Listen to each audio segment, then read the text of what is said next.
बोलो गीता मैया की जय हो। बोलो कृष्ण कन्हैया लाल की जय हो। दूसरा अध्याय।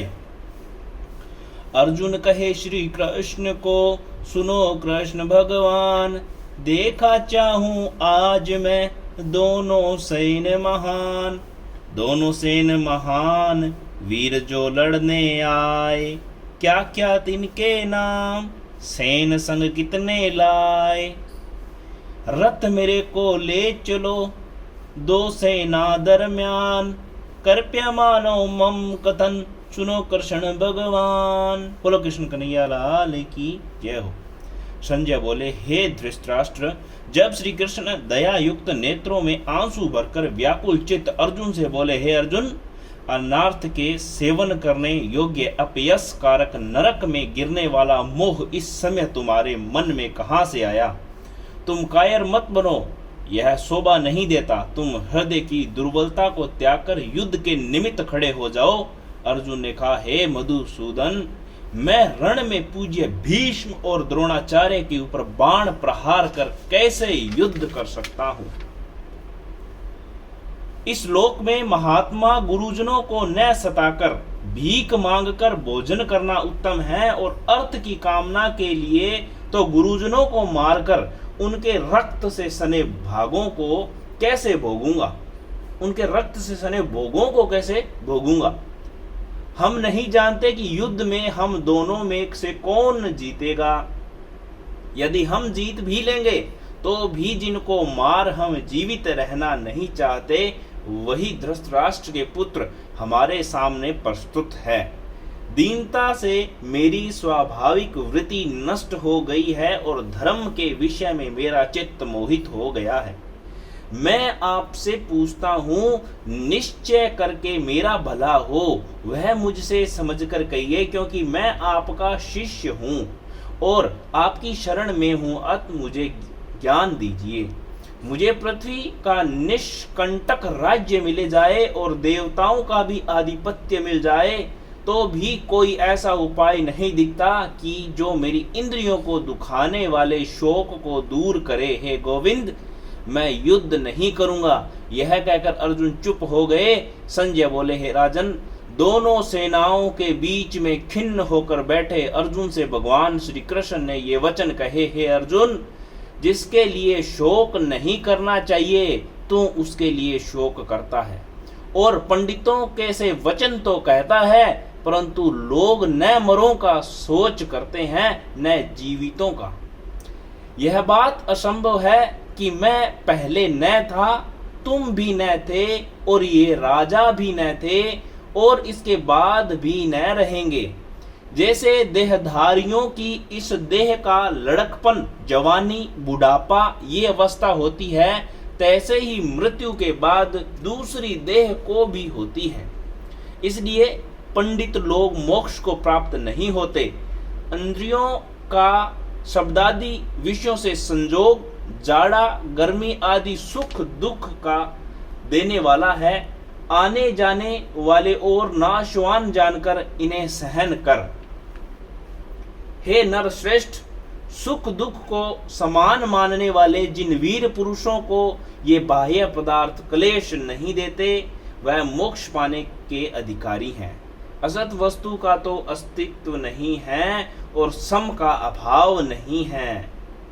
असत वस्तु का तो अस्तित्व नहीं है, जो असत्य वस्तु है उसका अस्तित्व ही नहीं है, और सम का अभाव नहीं है। इस प्रकार दोनों का ही तत्वज्ञानी पुरुषों ने देखा है। जिससे यह सारा संसार व्याप्त है, उसका विनाश करने में कोई समर्थ नहीं है। इस अविनाशी, अचिंत्य और नित्य जीवात्मा के ये सब शरीर नाशवान हैं। अतएव हे भारत, तुम युद्ध करो। जो पुरुष इस आत्मा को मारने वाला तथा जो मरने वाला मानते हैं, वे दोनों ही ज्ञानी नहीं हैं, क्योंकि यह आत्मा न मरती न मारती है। आत्मा न कभी जन्मती न मृत्यु को प्राप्त होती है, न कभी जन्मी थी न कभी मरेगी। यह अजन्मा, नित्य, कभी न घटने बढ़ने वाली और सनातन है। नष्ट होने पर भी यह नाश को प्राप्त नहीं होती। जो पुरुष इस आत्मा को नित्य, अविनाशी, निर्विकार और अजन्मा जानता है, वह किसको घात कराएगा और किसको मारेगा। जिस प्रकार मनुष्य पुराने वस्त्र फेंककर नया वस्त्र ग्रहण करता है, उसी प्रकार आत्मा पुरानी देह को छोड़कर नई देह धारण करती है। आत्मा को शस्त्र नहीं काट सकते, अग्नि जला नहीं सकती, जल भिगो नहीं सकता, न भीग या गल सकती और न सूख सकती है। यह अविनाशी, सर्वव्यापी, स्थिर, अचल और सनातन है। यह इंद्रियों को जाना नहीं जा सकता। यह कल्पना से भी परे और इनमें हेर फेर नहीं हो सकता। इसलिए ऐसा जानते हुए तुम्हें शोक करना उचित नहीं। हे महाबाहो, यदि तुम इस आत्मा को नित्य जन्म लेने वाला मानते हो तो भी तुमको शोक नहीं करना चाहिए, क्योंकि जो जन्मा है उसकी मृत्यु है और जिसकी मृत्यु हुई है उसका जन्म होना निश्चय है। अत जो बात अनिवार्य है उसके लिए सोच करना व्यर्थ है।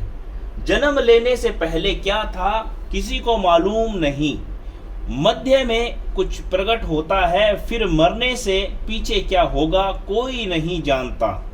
ऐसी दशा में किसी बात का सोच करना क्या तुमको उचित है?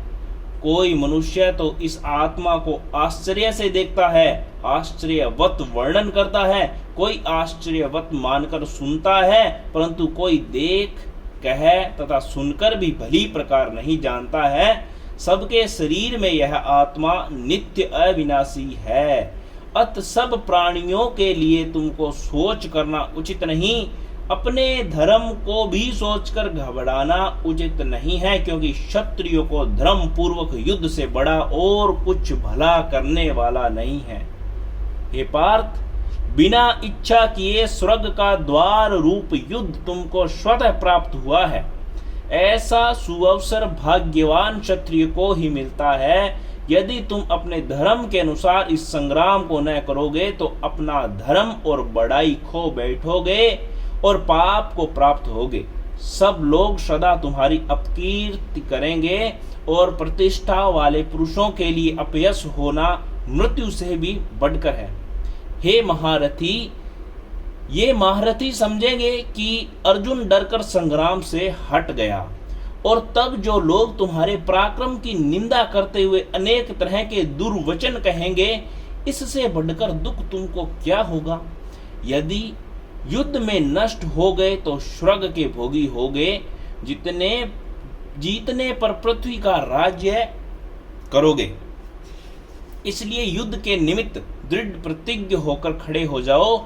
सुख दुख, लाभ हानि, जय पराजय सबको समान समझकर युद्ध के लिए तैयार हो जाओ। ऐसा करने से तुम पाप को प्राप्त नहीं होंगे। हे पार्थ, यह ज्ञानोपदेश ज्ञान योग के विषय में तुमसे कहा गया। यह निष्काम कर्म योग के विषय में सुनो। जिस ज्ञान को पाकर कर्म बंधन से तेरी मुक्ति होगी, कर्म योग मार्ग में एक बार प्रारंभ किए कर्म का नाश नहीं होता और विघ्न पड़ने पर भी शुभ फल होता तथा इस कर्म का केवल प्रारंभ ही संसार के भय से छुड़ाकर पूर्ण ब्रह्म प्राप्त करता है। निश्चय करने वाली बुद्धि इस निष्काम कर्म में एक ही कामना वाले पुरुषों की बुद्धि एकाग्र नहीं रहती, उसकी शाखा प्रशाखाएं होती है। ऐसी दशा में मनुष्य संदेह में रह जाता है। स्वर्ग सुख को ही जो उत्तम पुरुषार्थ समझते हैं, उनका कामनाओं से चित्त व्याकुल होने के कारण निश्चयात्मक बुद्धि से मोक्ष साधना उत्पन्न नहीं होती, कारण कि उनका चित्त भोगादि में सदैव निमग्न रहता है। जिन मनुष्यों का चित्त इस प्रकार मोह में लिप्त और जिसकी आसक्ति भोग विलास और ऐश्वर्य में है, ऐसे पुरुषों के अंतकरण में निश्चयात्मक बुद्धि नहीं होती है। हे अर्जुन, वेद त्रिगुणात्मक मतलब सकाम है, वेद त्रिगुणात्मक सकाम है, तुम निष्काम हो जाओ। सुख दुख का समान जानकर नित्य क्षेम आदि स्वार्थों में न पड़कर धीरजवान और आत्मनिष्ठ हो जाओ। तुमको केवल कर्म करना चाहिए, तुम्हारे अधिकार में फल नहीं। तुम न तो फल की अभिलाषा से काम करो और न निकम्मे ही रहो। फल की आशा त्याग कर कर्म की सफलता व असफलता को समान समझकर तुम योगस्थ होकर कर्म करो। फल की इच्छा रखने वाले निकृष्ट होते हैं। निष्काम कर्म करने वाला पुरुष ईश्वर की कृपा से इसी संसार में सुकृत तथा दुष्कृत इन दोनों ही का त्याग कर देता है। जो सब कर्मों में कल्याण कारक है, कर्म फल को त्याग कर ही बुद्धि युक्त ज्ञान का पुरुष जन्म बंधन से हटकर मोक्ष को पाते हैं। जब तुम्हारी बुद्धि मोह बन के बाहर निकल जाएगी, तब तुम्हारा मन आगे होने वाली तथा हुई बातों से विरक्त हो जाएगा। अनेक श्रुति स्मृतियों के वचनों को सुनने से तुम्हारी बुद्धि भ्रमित हो गई है। जिस समय वह निश्चल होकर आत्मा में स्थित होगी, तभी उसको तत्व ज्ञान प्राप्त होगा। अर्जुन ने पूछा, हे केशव, आत्म स्वरूप में निश्चल बुद्धि वाला किसको कहा जाता है? अर्जुन ने पूछा कि आत्म स्वरूप में निश्चल बुद्धि वाला किसको कहा है, उसके लक्षण क्या है? श्री कृष्ण जी बोले, हे अर्जुन, जो महापुरुष मन की सब कामनाओं को त्याग देता है और अपने आप ही से प्रसन्न रहता है, उसको निश्चल बुद्धि वाला कहते हैं। दुख में जिसके मन में खेद नहीं होता, सुख में जिसको आसक्ति नहीं होती और प्रीति भय क्रोध जिसके जाते रहते हैं, वह महात्मा स्थिर बुद्धि वाला मुनि कहलाता है। जो सर्वत्र स्नेह करता है, जो शुभ पदार्थ प्राप्त होने पर हर्ष नहीं करता, अशुभ से अप्रसन्न नहीं होता, उसी को स्थिर बुद्धि जानना चाहिए। और कछुआ जैसे अपने अंगों को सिकोड़ लेता है, उसी तरह जो पुरुष अपनी इंद्रियों को विषय से हटाता है, उसकी बुद्धि स्थिर जाननी चाहिए। हे अर्जुन, मोक्ष का प्रयत्न करने वाले विद्वान व्यक्ति की भी प्रबल इंद्रियां बलात्कार से उसके मन को जीत लेती है। इसलिए सब इंद्रियों को विषयों से रोक मेरे विषय तत्पर हो जाओ। जिसने इंद्रियों को वश में कर लिया है, उसकी बुद्धि निश्चल है। जो पुरुष विषयों के ध्यान में रहता है, उससे उसकी प्राप्ति हो जाती है। जिसने इंद्रियों को वश में कर लिया है, उसकी बुद्धि निश्चल है। जो पुरुष विषयों के ध्यान में रहता है, उससे उसकी प्राप्ति हो जाती है। प्राप्ति होने से कामना होती है। इच्छा के पूर्ण न होने से क्रोध से अविवेक होता है। अविवेक से स्मरण शक्ति नष्ट हो जाती है। स्मरण शक्ति के नष्ट होने से बुद्धि क्षय हो जाती है। जिसकी बुद्धि का नाश हुआ, वह विनाश को प्राप्त होता है। जो पुरुष राग द्वेष से रहित हो, इंद्रियों के विषय सुख का अनुभव करता है और अपने मन को वश में रखता है, वह शांति को प्राप्त होता है। शांति मिलने पर सब दुखों का नाश होता है। प्रसन्न चित्त वाले की बुद्धि तुरंत निश्चल हो जाती है। जो पुरुष योग मुक्त नहीं है, उनको निश्चल बुद्धि उत्पन्न नहीं होती। भावना के न होने से शांति प्राप्त नहीं होती। अशांत को सुख कहाँ से मिलेगा? इस कारण हे महाबाहो, जिसने इंद्रियों को विषय से सर्वथा रोक रखा है, उसी की बुद्धि स्थिर है। जो सब प्राणियों की रात होती है, उसमें संयमी जागता रहता है, और प्राणी मात्र जिस समय जागते हैं, मुनिजनों की वह रात्रि है।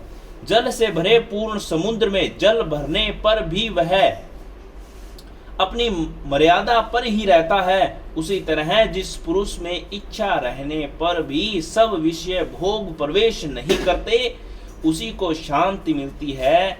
विषयों की इच्छा करने वाले को शांति नहीं मिलती। जो पुरुष सब कामनाओं को छोड़कर इच्छा रहित हो विचारता है, ममता अहंकार जिसमें नहीं है, वह शांति को प्राप्त होता है। पार्थ, ब्राह्मी स्थिति यही है।